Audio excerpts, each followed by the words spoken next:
Stock register application में आपका स्वागत है। स्टॉक रजिस्टर एप्लीकेशन में आज हम ये जानेंगे कि किसी भी आइटम की डिटेल आप कैसे देख सकते हैं। तो स्टॉक रजिस्टर एप्लीकेशन में आइटम की जानकारी देखने के लिए आइटम सेक्शन पे क्लिक करें। यहाँ आप स्टोर वाइज हर एक स्टोर के अंदर कितने आइटम ऐड है वो आप सारी इन्फॉर्मेशन यहाँ पे देख सकते हैं। यहाँ पे अगर आप देख सकते हैं कि राम ट्रेडर के आपको यहाँ पे सारे आइटम दिख रहे हैं।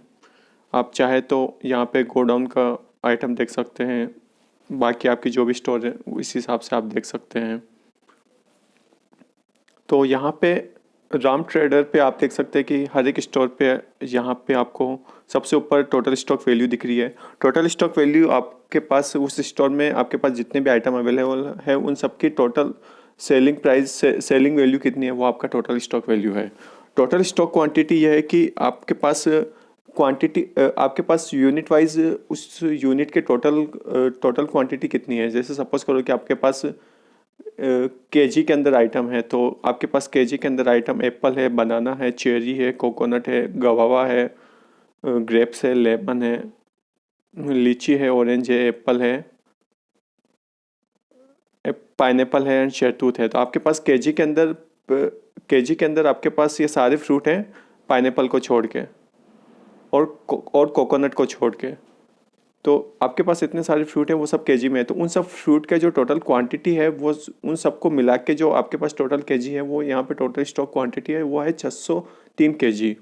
इसी प्रकार से आपके पास जो यहाँ पे पीस है वो 60 पीस है टोटल। जो 60 पीस है कोकोनट के 40 पीस है आपके पास और पाइनएप्पल के 20 है। तो यहाँ पे आपके पास टोटल पीस है 60। इसी प्रकार से आप यहाँ पे नीचे सारे आइटम देख सकते हैं। आप हर एक आइटम के लिए यहाँ पे आप आइटम नेम दे सकते हैं। एप्पल का सेलिंग प्राइस 100 है, टोटल स्टॉक वैल्यू 3000 है। एप्पल का जो आपके पास अभी उपलब्ध स्टॉक है रिमेनिंग स्टॉक वो 30 केजी है। तो आपके पास यहाँ पे स्टॉक वैल्यू हर एक आइटम का जो स्टॉक वैल्यू है वो quantity into quantity multiply selling price है। तो आपके पास जैसे एप्पल 30 केजी है और 30 केजी को अगर आप एप्पल की 1 केजी का जो सेलिंग प्राइस है वो 100 रुपये है, तो 30 केजी को अगर आप 100 रुपये से मल्टीप्लाई करते हैं तो 3000 होता है। तो आपके पास 3000 पे एप्पल का टोटल स्टॉक वैल्यू ही आपके पास हर एक आइटम का स्टॉक वैल्यू है। आप यहाँ पे हर एक आइटम की अगर आपको और भी इंफॉर्मेशन चेक करनी है या आइटम की आपको इंफॉर्मेशन में चेंज करना है कुछ, तो उस आइटम पे आप क्लिक करें। आप यहाँ पे एप्पल पे क्लिक कर सकते हैं उदाहरण के लिए, और यहाँ पे आप एप्पल का सेलिंग प्राइस देख सकते हैं, परचेज प्राइस देख सकते हैं, यूनिट देख सकते हैं।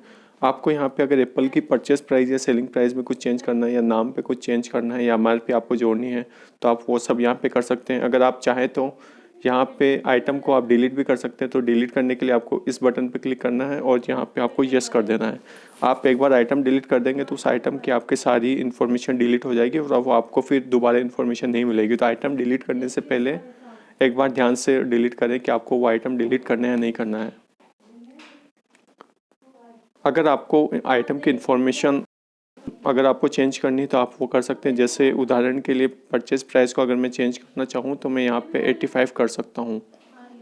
इसके बाद ये होगा कि इसके बाद जितने भी एंट्री मैं ऐड करूँगा वहाँ पे मुझे परचेज प्राइस 85 दिखाएगा और मैं इसको सेव कर सकता हूँ। अगर मैं चाहूँ तो इसी तरीके से मैं सेलिंग प्राइस भी ऐड कर चेंज कर सकता हूँ। आप देखें अब की सेलिंग प्राइस के हिसाब से अब एप्पल का जो स्टॉक वैल्यू पहले 3000 था वो 3300 रुपये हो गया है। इसी प्रकार से आप चाहें तो फिर से रीसेट कर सकते हैं। मेरी फिर से रीसेट कर देता हूँ। तो देखा फ्रेंड आपने कि किसी भी आइटम की डिटेल जानने कितना आसान है। आप यहाँ पे आपको आइटम की सेक्शन के होम पेज पे आपको हर एक आइटम के लिए selling price stock value and remaining stock है। अगर आपको देखें तो आप इस पर क्लिक करें। यहाँ पे आप परचेस प्राइस भी देख सकते हैं। अगर आपको एमआरपी देखनी है तो आप यहाँ पे एमआरपी भी डाल सकते हैं, है ना। तो देखा आपने कि कितना आसान है। Thank you very much.